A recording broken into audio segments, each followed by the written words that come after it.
Seminar. My name is Monica Boomgard. I'm a professor at Cal State Northridge and also a representative on the California State CEC board. I have the pleasure of introducing two very knowledgeable and informative professors, Dr. Sarah Juarez and Dr. Alicia Becken.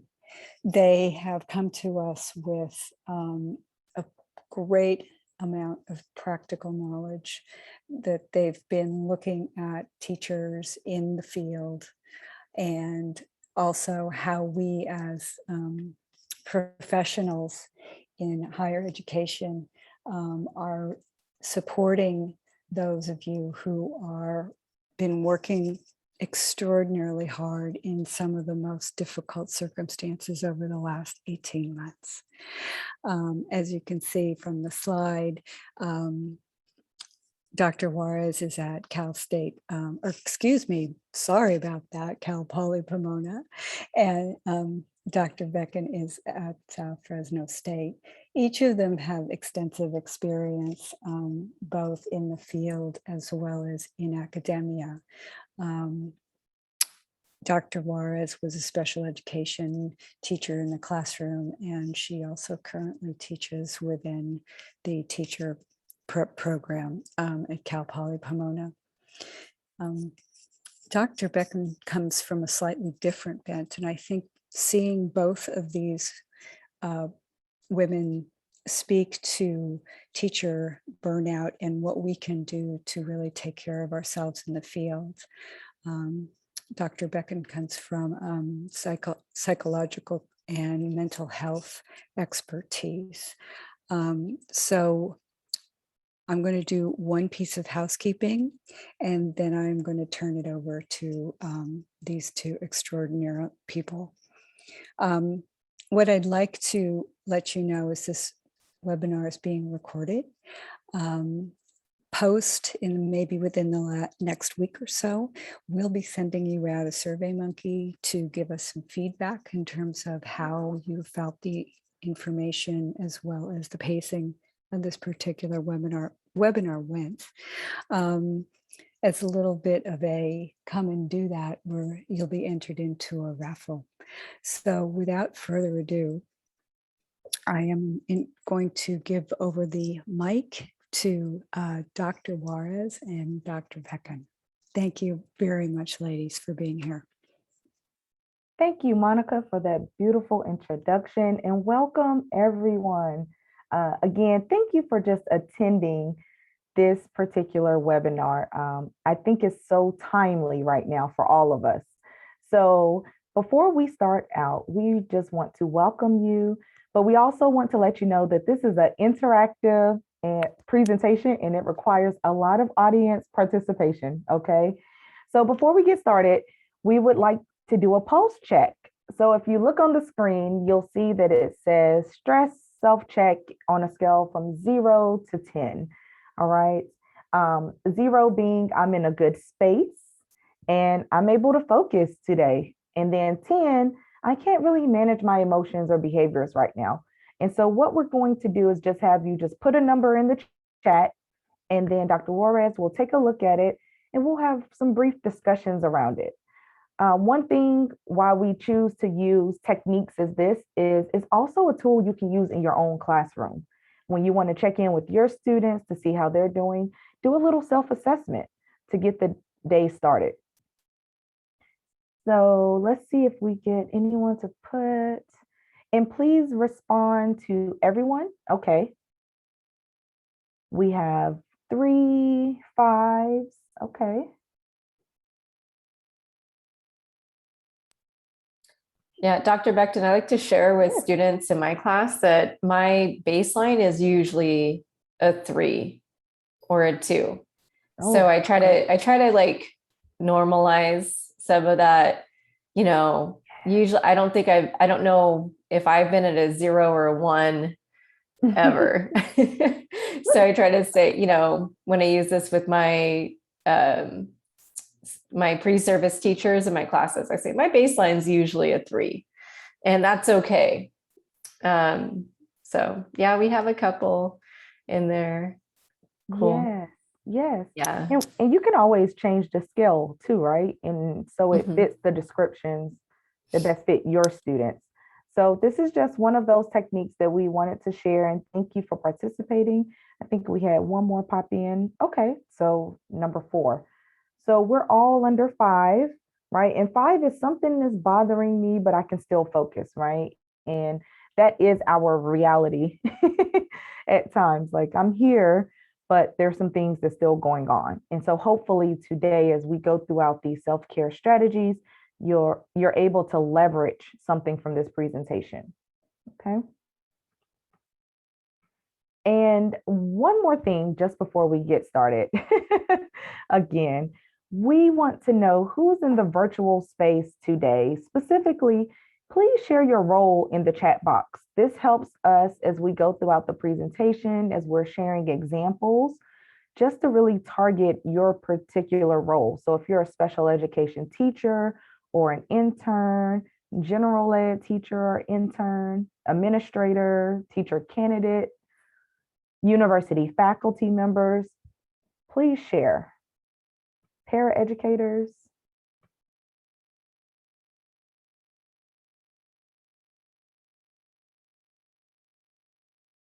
And as you know, we are university faculty members. Okay.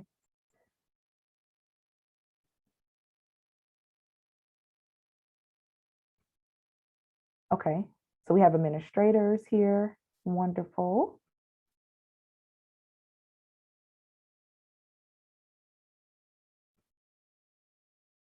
Student teachers. Great. Yeah.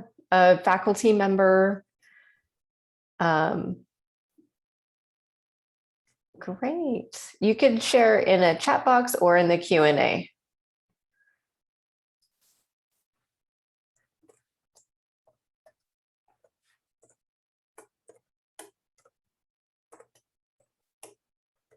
Okay. Yeah. All right. I think we have some coming in from the Q&A. Chat is great. General ed teacher. Okay. Thank you. Great. Lily. We have really good representation. Yes, very diverse. Okay. So how did this topic came about? Because I've been a faculty member at the university, for several years and teaching pre-service teachers and in special education. And we have a good portion of students who are also interns or teachers of record. And I noticed that when they got towards the end of the program, they were very stressed out and were reporting to me feelings of burnout for sure, and to some degree, compassion fatigue and secondary traumas. So I wanted to reach out to our experts in the field, who would be Dr. Becton, and to really focus on our pre-service teachers, because what we know about, in the field in general is in the health field, a lot of individuals experience burnout. You can see almost 80%. 63% experience secondary trauma or secondary traumatic stress, and up to almost 40% have experienced compassion fatigue. And the other data we know in the field of special education particularly, but also it's, starting to, even in general education, that we have a lot of teachers who are underprepared. Underprepared teachers leave the field at 2.5 times the rate of those who have a traditional credential. So those who go through clinical practice as a student teacher fare a little bit better as far as attrition rates go. So typically teachers leave the field within the first 3 to 5 years, and it creates a lot of turnover. It creates a lot of negative outcomes for students with the turnover. And so you could see some of the reasons why teachers leave is inadequate preparation, lack of support, and then of course, challenging working conditions. And we also know that the stress and burnout and attrition are worsening due to the pandemic, that teachers are reporting that they're even more likely to leave the field because of what they're experiencing. And I know that my goal as university faculty is to really prepare students and look at my students holistically and say what other ways besides the coursework and the application and skills can I support my students. The other thing I want to stress is that we talk about self-care for teachers and self-care during uncertain times, but this by no means is a replacement for the systematic and systemic issues that occur in the field of teaching.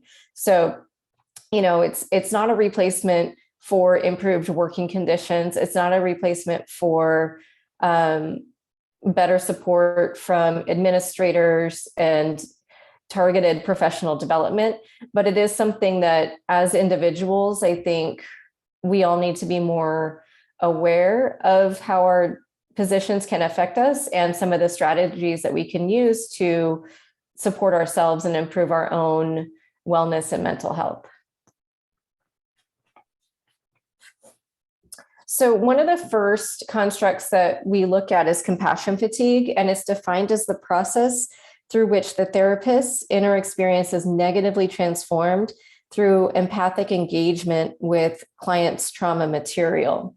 And of course, it originated in the mental health and nursing professions, but it can affect teachers in a very similar way and has been described as the cost of caring for others' emotional pain.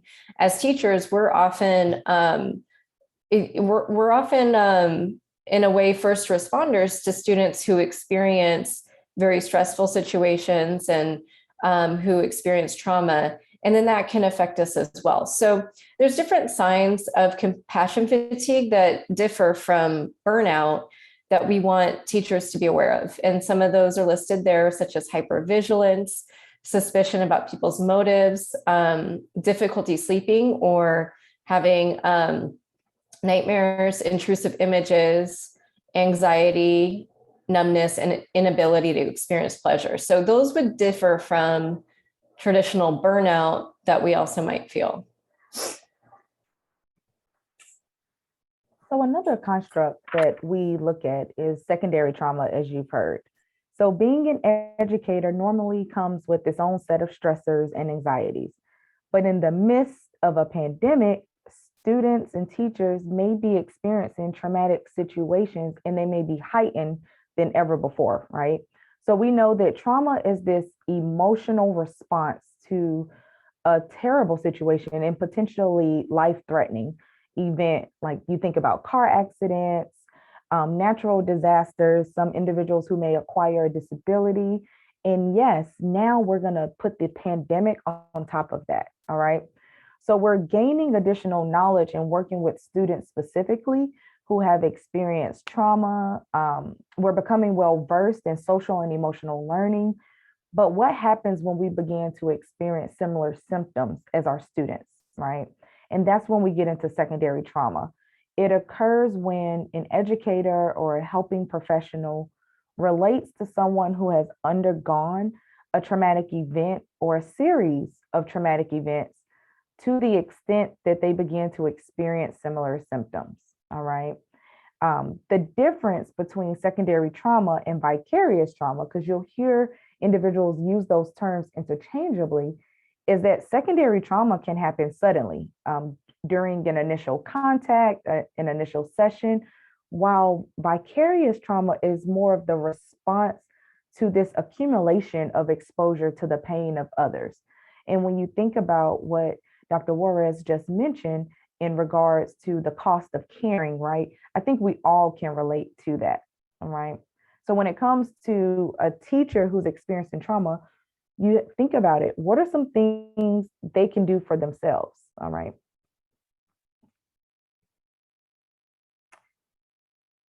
So as you look at the screen, I love this picture. It's like one of my favorites. Have you ever felt like the match to the far right of the screen? Yes, the one with the red arrow pointing at it. Yes. Oh, so just nod your heads. I know I can't see you, but yes, we have felt like that, right? It's the collective symptoms of fatigue, being overwhelmed, boredom, depression, anxiety, stress, frustration, among other negative emotions. And so that is referred to as teacher burnout.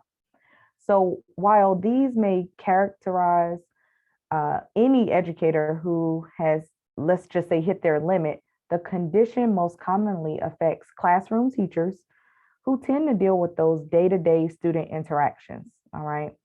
Burnout is usually the result of prolonged stress or frustration resulting in exhaustion of physical and emotional strength and motivation. And it's often very predictable. It's a predictable outcome when the work environment demands a great deal from workers, and that we see the evidence that burnout and teacher attrition, such as Dr. Juarez mentioned earlier, is very prevalent in special education. All right.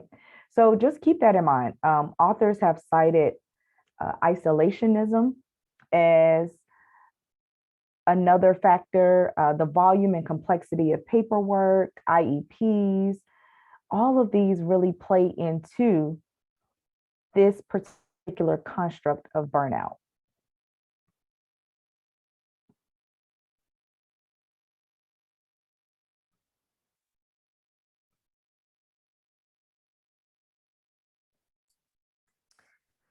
So the helping field, and now even in the field of education, recognizes that workers are profoundly affected by the work that they do, whether it's direct exposure to traumatic events yourself, or by hearing about traumatic events from others. And so it could be as you're working with students with disabilities, students who've experienced trauma, even, and this is from the helping professions, it's usually first responders in a hospital or first responders in general. But it's just even working with students who are chronically in despair, students who are chronically ill, and witnessing people's inability to improve very difficult life circumstances or feeling helpless in the face of emotional anguish. It could be the secondary exposure, and as we've talked about, like hearing students share their traumatic experiences that can really have an impact on the field. And, being in the classroom, it's something that we can almost anticipating happening at some point in our careers, working with young children, working with others in such a close capacity. That you could see here, we have laid out some of the common symptoms, signs and symptoms for burnout, for compassion fatigue, which is also known as vicarious trauma, and then for secondary trauma or secondary traumatic stress. What we know is that burnout can be it's pretty predictable. And as a teacher, as somebody who is, and even as special education teachers, you can almost anticipate that at some point in your career, you will feel burned out.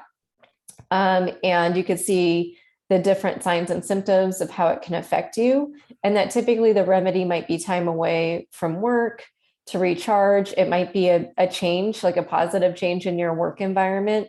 So even though we might say that a teacher who might become an administrator, for example, is technically leaving the field as a teacher, and they would be counted in that attrition, but they're making a positive change and still staying within the school system. So that might be a positive change. Or it may be that this is one of the reasons burnout is a common reason for teachers just leaving the field entirely and searching for new positions. But that's not what we want for you all here. We want to keep you in the field, and we want you to enjoy your jobs to the greatest extent possible.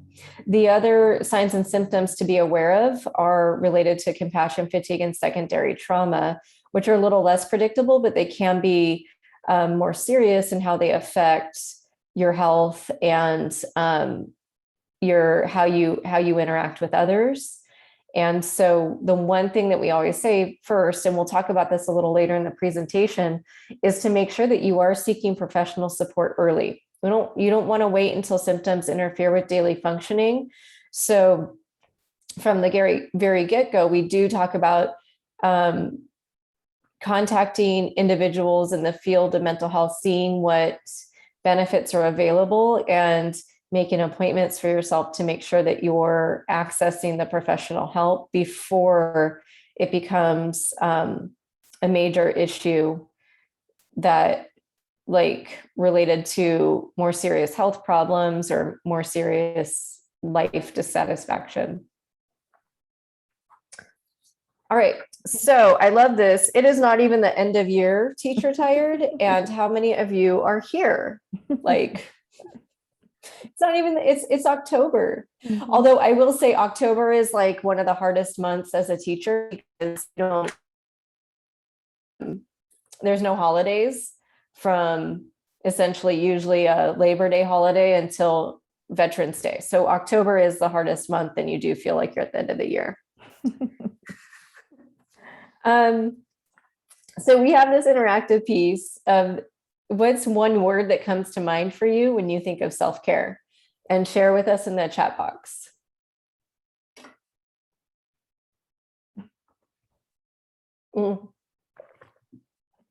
Yeah, good. I see somebody. Sleep is for Dr. Becton. This is mine. Yeah, Katie and I are on the same page. Good. Very good. Copying a book, making time, being intentional. That's a really good, important piece of that. Now, I will say this, that a lot of times when I have a bigger group of people or when I do this with my pre-service teachers, some of them will bring up like wine or going out or some of these other behaviors that we have to kind of watch to make sure that they're still in that acceptable range and not getting to a range where it's no longer serving the self-care purpose.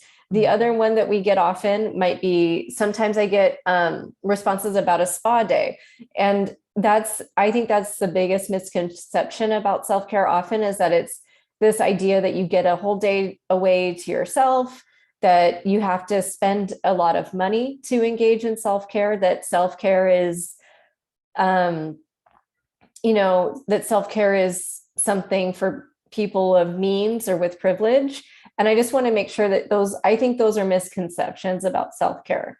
And so really the next parts are going to focus on some of these very basic wellness domains that sometimes we may not even think of as self-care, but we need to protect those areas. So thank you for sharing in the chat box. Yes. And so we want to give you this little tidbit, the ABCs of self-care. So as you see on the screen, you see awareness, balance, and connection. So awareness, self-care really begins in stillness, right? By quieting our busy lives and entering into a space of solitude, we can develop an awareness of our own needs, okay? And then act accordingly. And then when you think about balance, self-care really is a balancing act. It includes balancing action and mindfulness. So the balance guides decisions about embracing certain activities, behaviors, and attitudes. It informs how we give attention to physical, emotional, psychological, spiritual, all of these domains we're going to talk about. But I want you all to remember this. Think of this healthy prescription if you're thinking about balancing daily living. 8 hours of work, 8 hours of play, and 8 hours of rest, okay?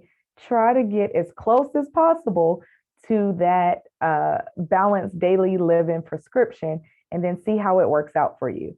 And then lastly, we have that connection piece. Healthy self-care does not take place solely within oneself, all right? We grow and thrive through connections that occur in friendships, families, social groups, activities, all right? So as you think about this, each of our self-care plans will be unique and they will continuously change over time. We talked about how sometimes, we transition into new jobs, we transition into new roles. So with that, we may have to update that self-care plan as well. Okay. And I really appreciate, I believe it was the comment from Heather in the chat when we talk about, well, what is self-care? All right. What is self-care? Self-care is an activity we intentionally engage in order to take care of our mental, emotional, and physical health. All right. It's something we often overlook, and good self-care is key to improve mood and reduced anxiety. Okay. It's good for the relationship with yourself and for others. And so today we're really going to focus on these wellness domains. And wellness is an active process through which we become aware of and make choices towards a more successful existence. All right. Wellness is conscious. Wellness is conscious, self-directed, and evolving. All right. So we have never arrived. It's multidimensional and it's positive and affirming. All right. So what are the benefits when you think about the benefits of self-care? Being at our best and really maximizing our potential in almost everything that we do.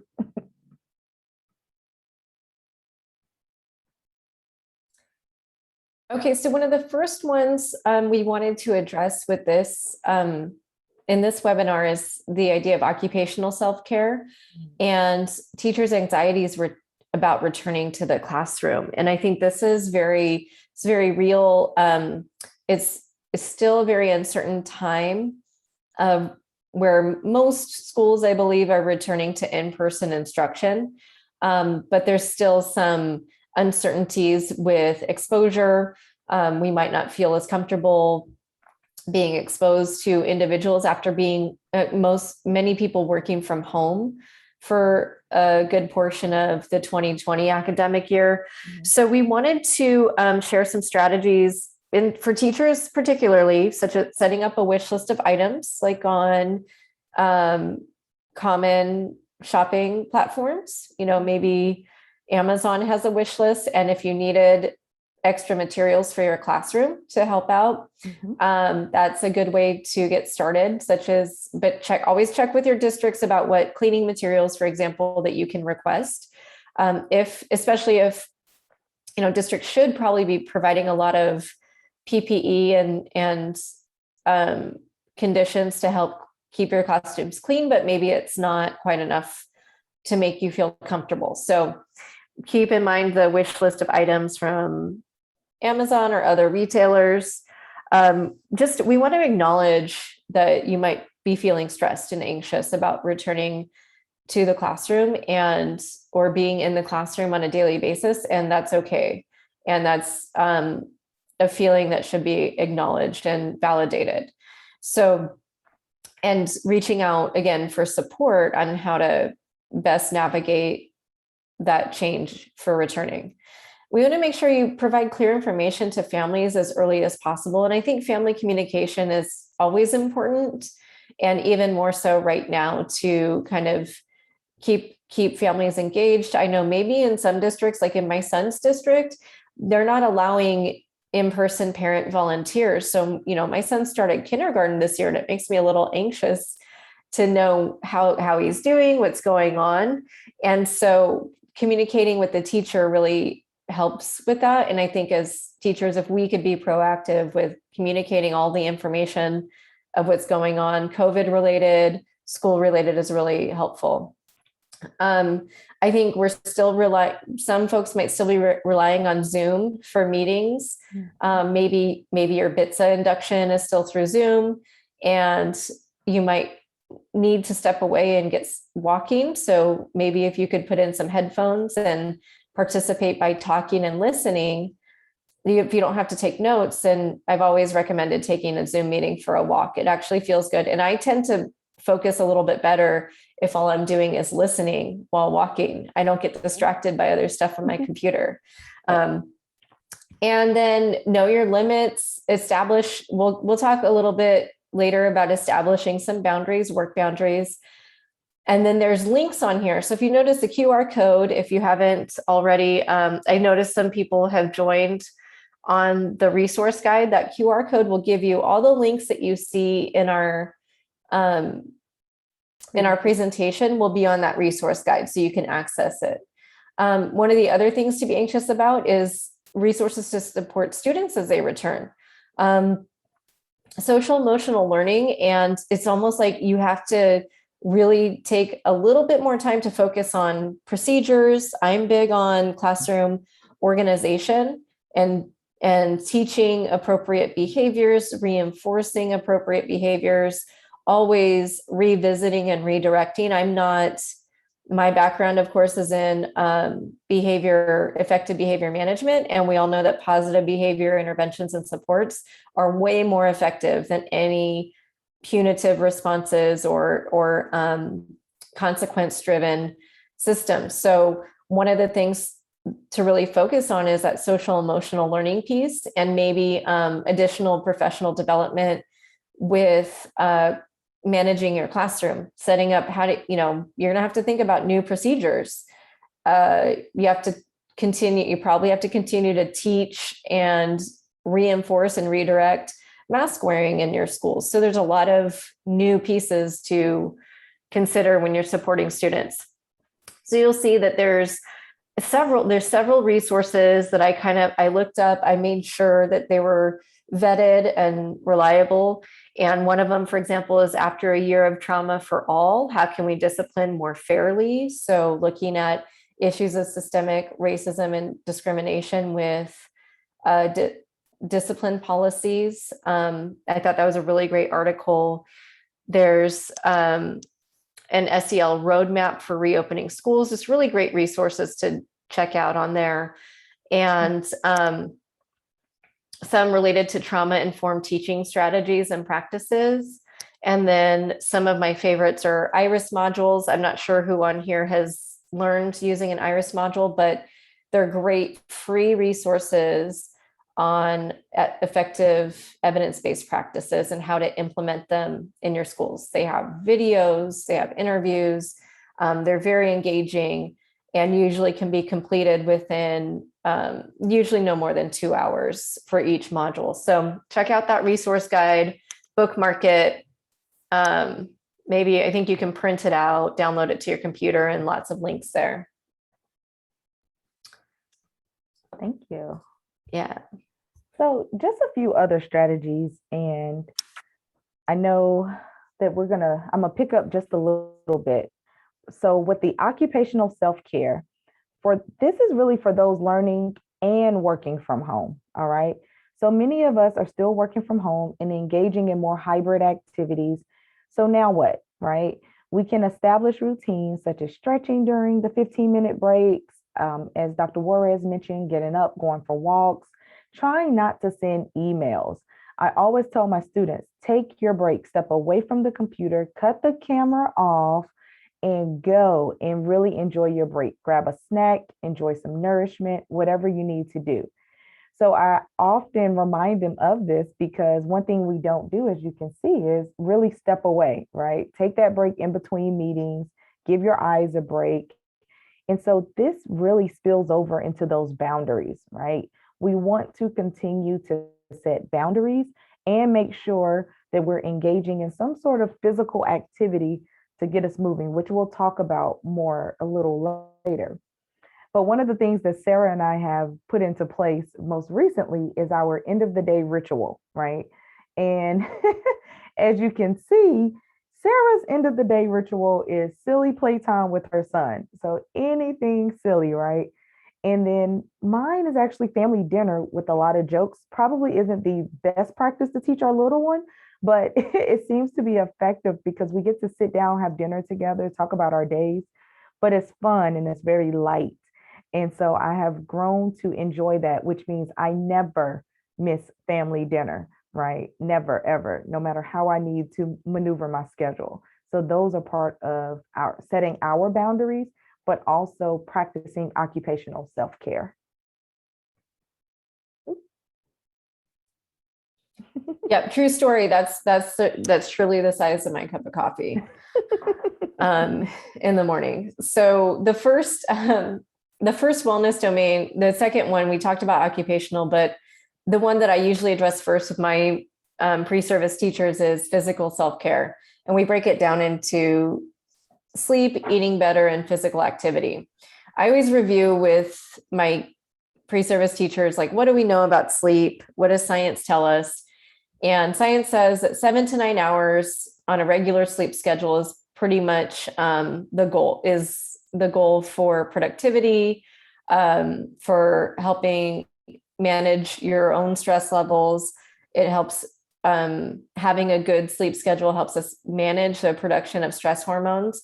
So, and sometimes like it's really difficult to manage the 7 to 9 hours all the time. But also we talk about the other issues that affect our sleep is affecting quality. So maybe it's having a hard time falling asleep or tossing and turning a lot at night. And you could see that there's a lot of issues that happen with a lack of sleep. So we come up with, and this is the part of this where we talk about simple strategies, because it's like, if you're, getting regular sleep of hours a night, say like, oh, okay, just, go to bed 4 hours earlier and make sure you're getting your 8 to 9 hours. Like, that's not going to work. So what are some simple strategies that we can employ? So on the next slide, Dr. Becton, right? So we talk about like ways that we can improve either the quantity in reasonable amounts, or maybe even just improving the quality of sleep. So if you're still at the low end and maybe average 5 or 6 hours a night, how can you improve that quality? And so we came up with these simple strategies to improve your sleep, such as, if you aiming for 15 minutes earlier a couple nights a week, and then slowly bringing your bedtime back to where you can get more hours.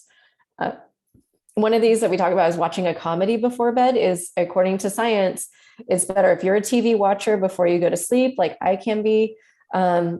Scientists, experts recommend watching a comedy to get yourself a little more relaxed, because even dramas that I'm a crime drama type of person, so it's probably not the best, right? Because that's, really might affect how I think. But even like easier dramas can get our brains thinking a little too much when we're trying to rest. So comedy can be good. We try to say you might have some extra work to do, especially for those who are balancing schoolwork and your jobs, or being a student teacher or being a teacher of record. So try to stop doing work on your device at least an hour before bed. And if you feel like you still have to do some work, see what you can print out and do on paper. The next one is one of my go-tos, is writing down things that you have to do for the next day. So you just like, sometimes you're trying to fall asleep and your brain won't stop, and you're like, you have to do this and this and this and this. So have a notepad by your bed and write those things down so it's on the paper and hopefully not in your head. And then of course you can't underestimate a good power nap. So on the resource guide, that link to how to take the best power nap is available to you.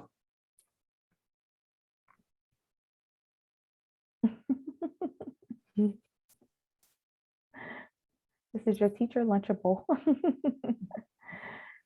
So as we discussed physical self-care, moving from the physical activity, we'll get there. We're going to talk about the eating better part, right? And it's one thing to talk about it. It's another thing to implement it. Trust me, I get it, right? But a proper diet can really counterbalance the impact of stress. It really strengthens our immune system, stabilizes our moods, and reduces our blood pressure, okay? So comfort foods like, let's just say, a bowl of warm oatmeal, it helps boost serotonin, it calms, which is a calming brain chemical. And then other foods really help level and cut levels of like cortisol and adrenaline, all right? So pay attention to your nourishment. Nourishing your body and mind with a healthy diet can help you stay focused and keep your body satisfied. So just a few simple strategies: replace fast food with smaller, healthier meals, all right?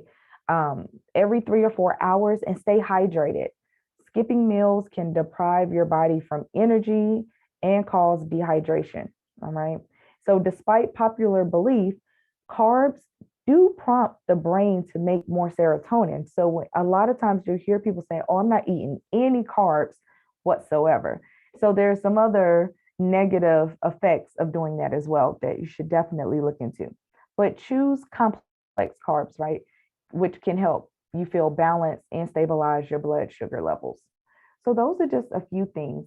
At Fresno State, we have the student cupboard, which we've linked there for you. And I'm not sure if other institutions have these, but you can take this maybe even back to your own school. But this is a place where students can go to obtain food. All they have to do is show their student ID, right? Which meets so many of these needs in the wellness domain, financially, right, and physically. And as you can see on the side of the screen, just due to time, we won't have you put in the chat, but feel free to just write down any additional ideas as it relates to each of these areas. Here we are on Zoom. We're just like Oprah. You get a meeting, you get a meeting, and you get a meeting. Everyone gets a meeting, right? And now that we're on Zoom, I don't know about you, but I think people forgot that we have things outside of Zoom, that we can't make every meeting because it's on Zoom. And I know personally, I've had to set those boundaries the past year or two, and it seems as if it's getting worse. I don't know about you, Dr. Juarez, but for sure, for me, I think they're just piling on.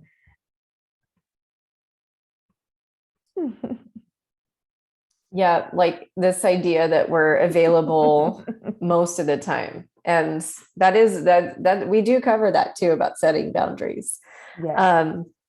But the idea of making sure that we're still getting up and moving, exercise and other physical activity help produce endorphins and chemicals in the brain that act as natural painkillers and also improve our ability to sleep, which in turn, of course, reduces our stress. So exercise can be thought of as meditation and motion. And after getting active and whether it doesn't have to be high intense exercise, it's just even all forms of physical activity really support our stress relief. And, with simple steps to begin an exercise program or just simple steps to increase physical activity can be really important to improve our mood, to increase confidence, to relax us. And even when you're being active, trying to be a little mindful in that activity that this is meant for your self-care. So if your brain drifts to other aspects that might be stressing you out, acknowledging those thoughts and bringing yourself back to your physical activity and saying, this is my self-care for the day is making it really intentional. And I think to some degree, sometimes this can, for some individuals, this might be the first thing that might go from their schedule if we're not scheduling physical activity. For others, like for me, this is one of my non-negotiables, is I'm going to make room for physical activity in my day because of how it affects my stress levels if I don't get that activity. So you can see that there's simple ways to improve your physical activity, taking breaks in between meetings, exercising while watching TV. And then that link, which is on our resource guide, we'll share other simple ways to increase activity. I think there's several different suggestions. If any of you Go Noodle or some of the other silly videos to get students involved is really important. You can do quick calisthenics, and this will help students as well in your classroom as sort of some brain breaks. So you might have students, all right, let's get up and do some jumping jacks, or let's, if you're at a high school level, you'd be like, all right, let's do some squats or burpees or something, wild like that. And then when I taught, we had like a Richard Simmons aerobics video that my students loved. So we might do one of the songs from there. So it was a lot of fun. As we mentioned several times, you can take your Zoom meeting for a walk. And then if you really feel like there's not enough time, there's so many great resources for shorter workout routines. And I like to look around and found some for 5 and 10 minute workouts. And I'm sure there's so many more available since the pandemic closed down a lot of gyms. So now I'm sure we all feel this way. Like if you're on a Zoom meeting and your video's on, you're going to be paying attention. But once it's off, you're like, I'm done. Yes. I'm just listening in. So we're going to jump into the mental and emotional self-care. And, one thing that I love about this particular topic, just self-care in general, is that many of these strategies overlap. Okay. So as you can see here, we're talking about mental and emotional hygiene, but the first bullet is virtual overstimulation. All right. We really want to watch our screen time. It can be mentally draining. Well, Dr. Juarez and Dr. Becton, how do you expect us to do that when we're on Zoom all day, right? So many people may have the news playing constantly, especially when it comes to recent updates, but that could be an oversaturation, especially when it comes to pandemic related information, racial concerns that are happening. It can really damage the effects of our mental health. So also addressing emotional pain, being mindful of what experiences in life cause emotional pain for you, right? And although we can't always control the cause of our emotional pain, we can practice these techniques to treat it or to help it. Going back to that earlier slide of seeking that professional support. Work on maintaining your self-esteem, right? Our self-esteem, our level of confidence, it really affects our ability to accomplish our goals personally and professionally. It's the lens through which we view our self-worth from day to day, and it can affect how we respond in different situations. Right. Avoid repetitive negative thoughts. So disrupt repetitive thinking or overthinking, de-stressing, negative events that are going on. Try to avoid that. And sometimes what I use is going back to that journaling piece. You can journal, and people think when you journal, you have to keep a long diary. You may set 5 minutes, 15 minutes max sometimes of just writing down your thoughts and whatever comes up with no order whatsoever. And you'll be surprised how helpful that can be. Other things to consider, turn off your work cell if you have one, step away from your desk as we've mentioned.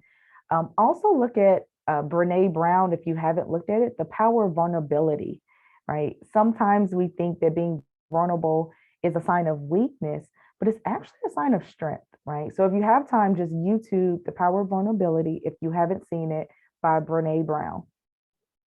Also try to recite positive affirmations every morning.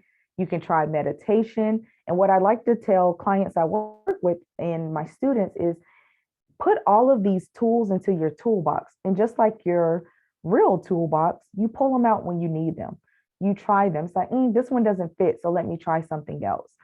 So this is why we're giving you these simple strategies and hope that you incorporate that into everything that you do.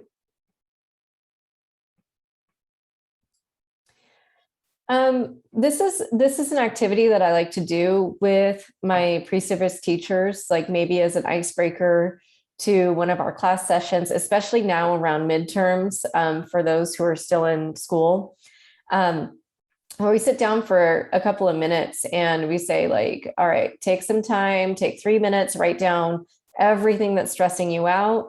And then I try to say, if you can create a T chart, like create 2 columns and take your stressors and kind of sort them by those you can control and those you cannot control.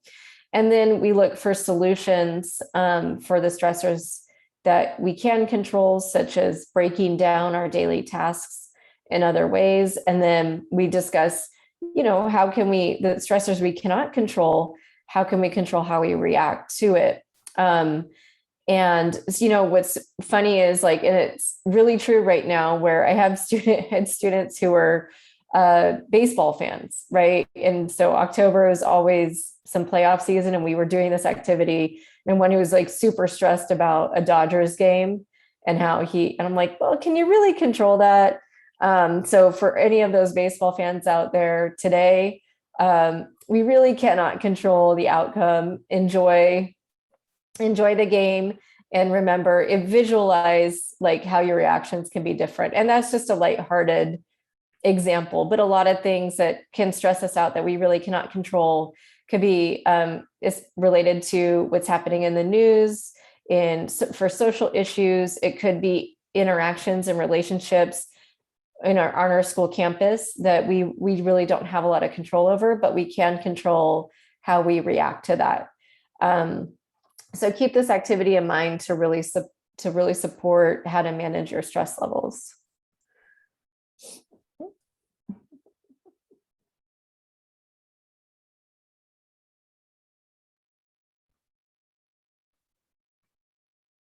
So this is just So like, this one here just reminds me of my teacher days where you're in front of your computer at lunchtime. You have so much to do that you never leave your computer to take a lunch break. And it affects our social self-care.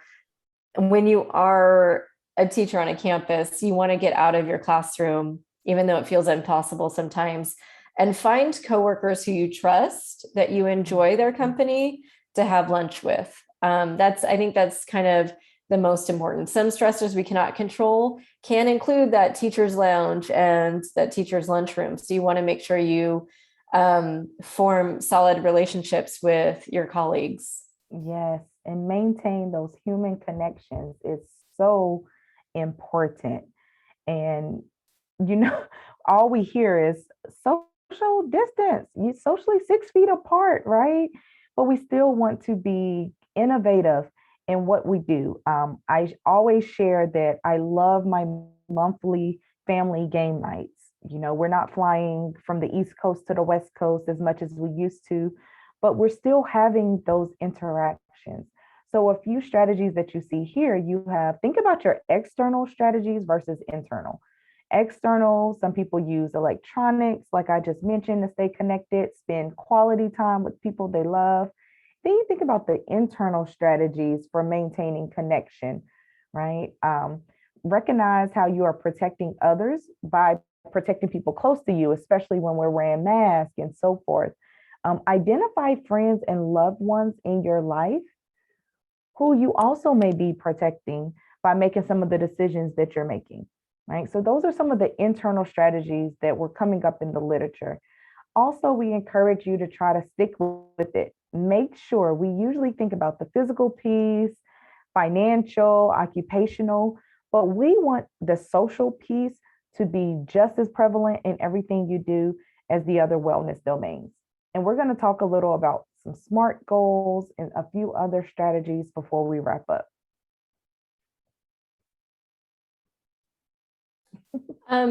So the last domain that we talk about, we don't want to forget about a spiritual or transcendent form of self-care. And this doesn't necessarily mean being tied to a religious community. And it's just more connecting with something outside of yourself. Mm-hmm. And two ways that we can do that are by taking time out, which could be a really great gift for yourself when you're feeling overwhelmed or you're feeling like you don't want to be part of part of a conversation. For example, you need to excuse yourself from a negative conversation, and showing gratitude is another way to practice spiritual or transcendent self-care. So you can see several strategies listed here where sometimes you need to tag out. You need permission to take a quick break. This could be in your classroom sometimes when you're like, okay, kids, like get them started on a Go Noodle, and then you could go take a couple deep breaths if it's been a little stressful. When you're home with your family, this could be something that might happen. You may need to take a walk outside to decompress, and some other ones at home, just lie down in a quiet room with peaceful music is great. And then, of course, showing gratitude has been shown by experts to improve mood and improve stress levels. And you could aim for about like 3 things you're grateful for. You can combine it with your journaling at the end of the night as sort of a pre-sleep routine that could really help.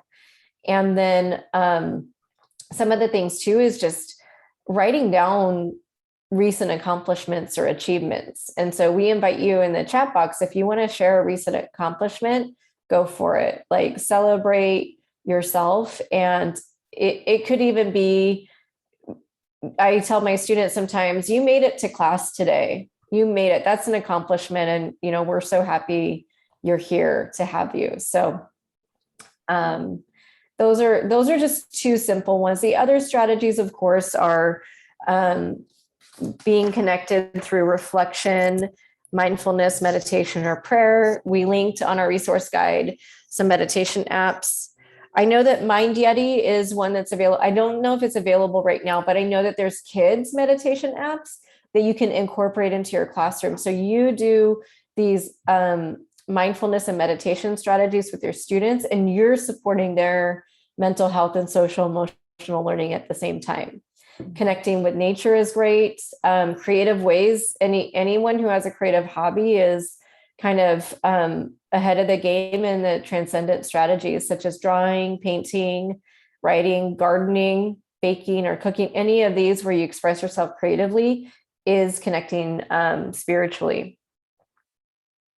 Yes. I think another piece, although we don't have time to hear them all, please just put in the chat any other suggestions you have for self-care and things that you do. We would love to see them and also share with the audience.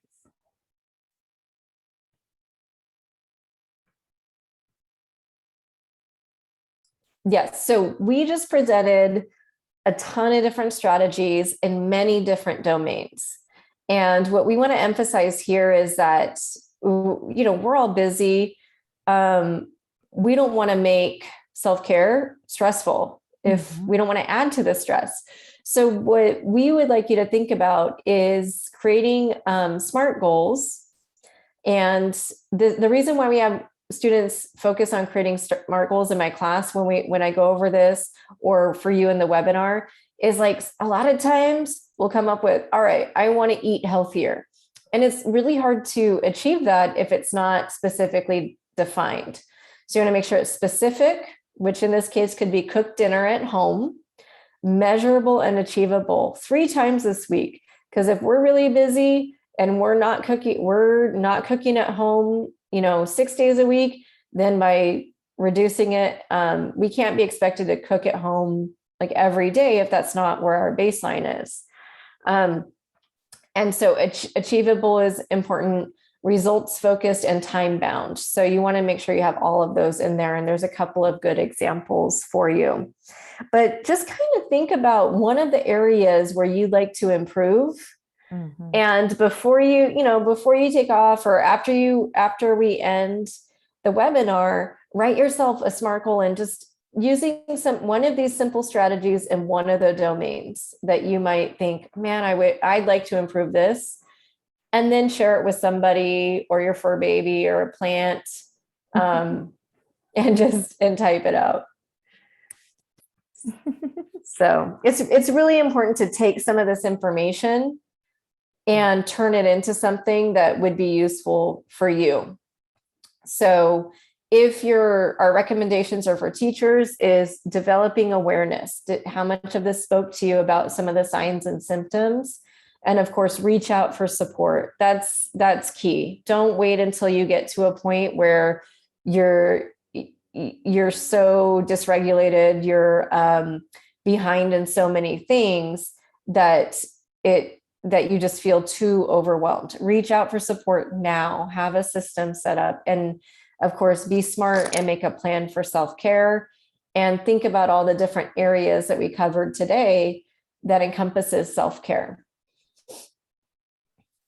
And for individuals who are administrators or mentors, university faculty, when you think about simple strategies, you know, set aside specific time during meetings or classes to check in with teachers and candidates and emphasize the importance of balance and self-care. For instance, inviting individuals such as ourselves to come into your meeting space with your faculty and engage in some of these workshops can also be a benefit. Educate the whole person, this holistic perspective of mentoring and support, share resources, build a strong community of mentorship and support. We cannot leverage that enough. All in all, we know it starts with us, but in our role, a single administrator who advances self-care initiatives can be a game changer, okay? And the good news is that a single step is pretty small, but wherever possible, we challenge you all to take that step, make those changes, not only for ourselves, but for our students and our families and beyond. So we hope that today you are able to take something away. Please feel free to use the chat or the Q&A session, if Q&A button, if you have any additional questions. And we thank you for attending.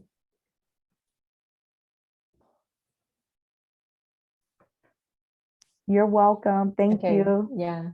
Yes.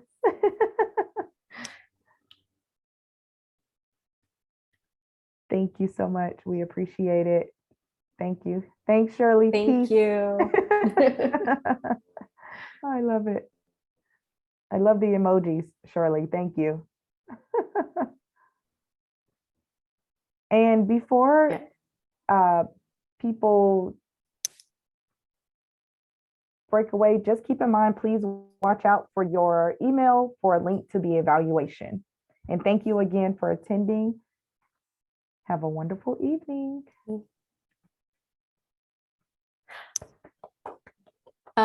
Yes, so I see a question. The slide deck will not be available publicly, and I will repeat this, but I put in there like 2 of our resources. So the resource guide that has all the links is available. And then we have a info brief, a short article that kind of covers a lot of the same information, just in a very is a compressed format.